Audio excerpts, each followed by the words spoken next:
Welcome to the Brad and Taylor Show. Today we have Joel Horst. You're listening to the Brad and Taylor Show, a podcast that inspires entrepreneurs to pursue their passions. We're sitting down with some of the best to learn how they got started and some lessons they learned along the way. Hey, Joel. Hey guys, thanks for having me. Of course. How are you doing? I'm doing great. How are you guys doing? Doing good. Well, let's get this show started. Tell us a little bit about you. What are you doing? Where are you located? I am currently a real estate agent in Grand Rapids, Michigan. I'm also an investor, so I have two properties. Nothing big, looking to scale that up, but mainly I do Grand Rapids. I live right downtown, so very centrally located, Wyoming, Granville. Awesome. I like it. So let's back it up a little bit. What did you want to be when you grew up? Okay, so I have actually a good story here. Perfect. And when I was young, actually I was born in the Netherlands. So my whole family immigrated to the United States when I was about 6 or 7 years old. Huh. And so my whole family, they're all split up all over the world. But my entire youth life has kind of been interesting because of that. But I feel like moving here has played a big part in like me deciding what I want to do. And I feel like the move for my parents, it was kind of just like, let's move to the United States. Let's do this. We'll figure it out when we get there. We'll make it happen. I feel like that has kind of initiated something in me to always like never dream too big, but also be willing to try new things, even though if there's risk involved. Yeah. And so figuring out what I wanted to do has always been kind of challenging. I think for that reason, because there's so many options. And a funny story with this is when I was in high school, I actually took a career pathways test. And I tell this story all the time just because it's just interesting. So I answered all the questions very honestly. What do you want to do? Do you want to do something hands-on? Do you want to do something that's salesy or this or that? And answered it very honestly, just because I wanted a realistic answer. And I wanted to not fake it of things I didn't want to do. Right. So at the end, it told me that my best bet would be to be a garbage truck driver. And so in high school, I was like second year in high school, I was probably like 15 years old. And at that point, I kind of felt defeated because for the entire high school, maybe college degree, to come out to aim for that just didn't seem right for me, I'm sure it's a great job and I'm sure some people enjoy it. And honestly, I'm sure it's a good spot to be, especially nowadays. But at the same time, for a young kid, it was just kind of defeating. So from there, I just, left high school and I didn't go to college right away. I ended up going to GRCC later on, but I tried a whole bunch of different things in between. So I went to be an electrician. I did that for about 2 years. And I was a cook for a while. And I just kept job jumping kind of aimlessly. But I ended up starting a small business doing vehicle wraps and graphics. So that's what I did prior to real estate. We did that for about 4 years and, just wrapping cars, doing branding for people, getting out in Grand Rapids. So one of the big things that we did was the Spectrum Health Bridge, the one that said, what did that say again? I forgot. I don't remember, but I know what you're talking about. Yeah, I've seen it though. Yeah, it's been done quite a few times. So that was like an installation that we did. We did big stuff like that. We did like the Griffins Arena, nice. A whole bunch of cool things. And it was awesome to be a part of that. But at some point, I just transitioned into real estate about a year and a half, 2 years ago. And I have been here ever since. So that's my long what did I want to be story, but I like that's it. how I got here now, at least. Well, we need to know one thing. Did you at least drive a trash truck? I was gonna ask the same thing. I didn't hear you mention that, Joel. I've never been asked that before. No, I didn't. I should have given it a shot. Hey, you never know. Hey, maybe you wrapped one, so maybe you drove one around. So I had to ask. Hey, there you go. I definitely did wrap a few. There you go. I like it. So kind of played full circle in that sense then. Yeah. Oh, for sure. I definitely got to be kind of part of it. Yeah. That's funny. So how did you get into, like you talked about, when did you decide that you wanted to go to real estate? Like what was I want to go try that. Yeah. What was that transition point for you? That's a great question. Actually, so while I was doing the small business, I bought my first property. And what I did is I bought a 4-bedroom, 2-bathroom house. It was a single family home but it was just me. I was single. I wasn't dating anyone. And it was in Cutlerville. And what I did is I moved in and immediately realized it's way too much space for me. So I called all my buddies up and said, come on over, live with me. I got a ton of space, filled the house up, actually put an egress window in the basement, added a 5th bedroom. And so then I had 4 other dudes living with me. So it was us 5. And it got really hectic. I'm not going to lie. I had like no personal life because I never wanted to be there. So I would never have people over because it was already packed. Yeah. And so it was always just like out working pretty much. And I ended up moving out of that property and moving in with my friend and renting that property out. Huh. So once I was already accumulating a bunch of rent from 4 other tenants, my mortgage payment, it was less than what the total amount of income was combined. So that was when I kind of learned about real estate investing, and I kind of got intrigued by it because I was like, holy cow, like it only took this down payment to acquire like this passive income. You know what I mean? Yep.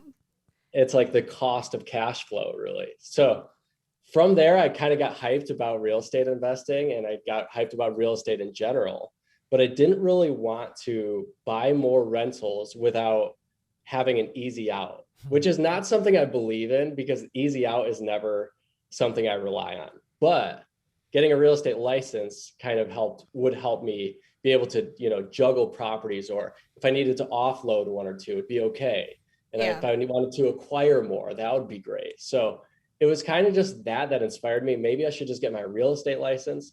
And then once I had the license, I started, kind of transitioning out of my business. And then with COVID, we did slow down. I mean, honestly, we were so busy all the time, but it slowed down to the point where I thought, you know what, now is my make or break moment. I need to exit before this picks back up again, because I started to feel really stuck in that business, because once you get good at one thing, it's like, is this what I'm going to do for the rest of my life? Like, am I good at anything else? Or if you get so good at one thing, am I ever going to be able to make this kind of income doing something else? You know what I mean? So it's like, it's kind of like the corporate ladder in a way where you make it to some certain rank, but if you hate it, it's going to be harder and harder to get out every time you climb the ladder step to another level. So it was crazy, but you know what? I did it. And the first year in real estate it was great. I'm super happy by it. Nice. Awesome. How did you get that first transaction? The first transaction. So I actually spent 1 year during my small business at a different brokerage, and it was all about your personal sphere and reaching out to all of them. We're working with them. But honestly, I didn't want to reach out to any of my personal sphere because I had no idea what I was doing, I felt like. So it was kind of like I was uneasy about it because I didn't want to ruin my reputation to all my own people right off the bat. But, I don't want my friends telling my friends, don't use Joel on your real estate transaction. He sucks, So I actually came across Bellabay Realty. Jake Farr, he's our team leader. So I joined a team, and with the team, you get leads and you get, we get calls all the time on properties, and the calls are kind of unique because you never know. It's a make or break right off the bat. You got to make first contact with them. You got to have a good first conversation, and you got to make it to the appointment. Once you're at the appointment, you really got to sell yourself because they could call another property and work with another agent just like that. Yep. And so from there, it was good because, I probably destroyed that first interaction with the first 5, 10, 20 people, but I at least got practice doing it. There's probably people out there that thought, that Joel guy, I don't ever want to see him again because I didn't seem like I knew. But over time, you pick it up and you get more confident. And you know what? After that first transaction, so that was probably over a year and a half ago now. But once I got that first one, it was great. So nice. That's awesome. I know you said you didn't want to reach out to your close friends just because you worried about that reputation kind of being ruined, not knowing what you're doing at first. Did you ever get to sell your friends that were renting from you their homes yet? Did you actually? I think they're all still renting. So, are they okay? The time will come. Yes, exactly. I hope at one point they do, because I was a great landlord. I'll give you that. So that was a pretty smart move, though. I mean, if you've got the space, might as well. I mean, it was awesome, but you know what? I'm still renting out the house now, and now we rent it to a single family. Okay. So the whole business aspect of it has changed, and it's under property management now. But yeah, over time, you learn all these things, but you literally have to start somewhere. It's like you just got to try, and you'll figure it out. You know what I mean? You got to jump in and then figure the rest out later. Yep. Commit first. Exactly. When you first started in real estate, did you get any advice from your team members when you first joined? Yeah. So we had a lot of phone call, like dialogues that we'd have to do together. So my team leader and I would go back and forth on the phone calls. Like, what do you say when you first pick up the phone? Like, what are they expecting? And a lot of times it's just about getting that first appointment set. You know, once you have the appointment set, it's okay. You can prep, you can get to the property. But a lot of times when people are calling, we don't have the property in front of us, you know, because if they're just calling me and I'm making lunch, it's unlikely that the property that they're calling about, I haven't pulled up on my computer. So a lot of times it's, do you want to go see this property? You know, are you pre-approved? From there, we go see the property. But aside from that, with training, what I did on my first deal actually was, as soon as my client said he wanted to write an offer, asked him the basic questions, wrote it down, said, I'll give you a call in about 10, 15 minutes. Went back to the office, met with my team leader, said, here's the deal. I need to write an offer and we're going to go through it together. And you know what? We locked it down and it was an amazing thing. And from there, the rest is history. Awesome. Do you have any advice that has stuck with you throughout the years? I do, actually. So when I was working my small business, I had a mentor that actually owned a small business in Grand Rapids.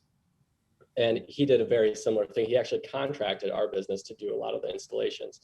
And he has given me so much great advice over the years that it's just like all stuck with me. I've been writing it down since. And some of the big ones. So one piece of advice that I live by is we're freed by our choices. And that's something that I've kind of like branded my social media with as well, because it's so easy to feel stuck where you're at, like no matter what, whether it's like if you feel stuck financially or if you feel stuck in your career or in a relationship, it's literally like we have one choice and like we're one choice away from making an entire change. You know, if like with a relationship, it's easy to say. With a career, we're one choice away from a different career. And like going from a small business, I felt so trapped. I had all the certifications to do the installations and we had a good team. We had the whole process down and it was so tough to get out of, but I literally just needed to decide. And just making that choice has brought me so much more happiness. Yeah, it's that mindset. Yes, exactly. Another piece of advice that I have, this is actually out of one of the books or podcasts. I honestly could never find it back, but it goes like this. All conditions and circumstances are a result of a level of thinking. And if we want to change the circumstances, we must change the level of thinking responsible for it. Absolutely. So that's awesome. Goes hand in hand with that other one, but you know, we really just need to figure out what that underlying factor is that's making us unhappy or making us unsatisfied and move on with it. And I have one more, not to keep going. Go for it.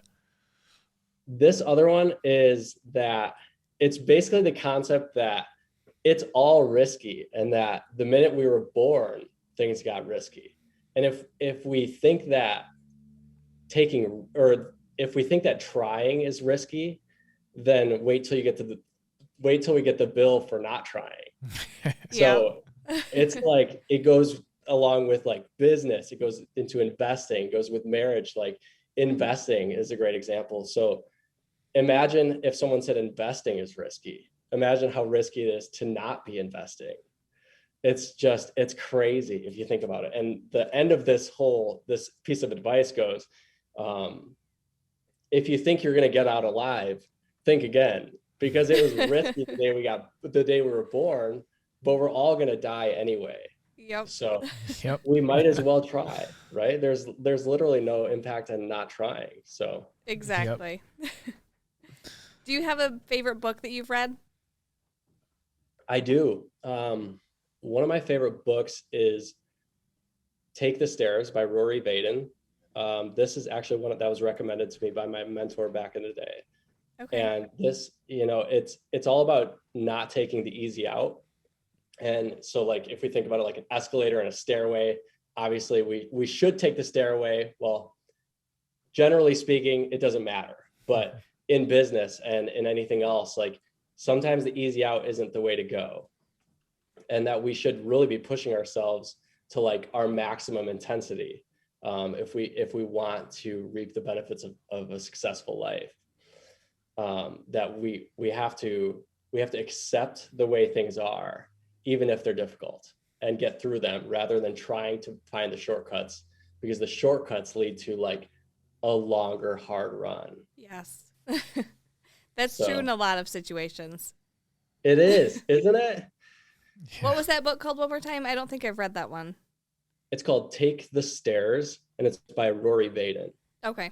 Nice. Well, it's really just about being committed and getting through it. So That's awesome. nice. Well, before we go today, Joel, how can people get a hold of you? Everything is branded as Joel Horst Realtor.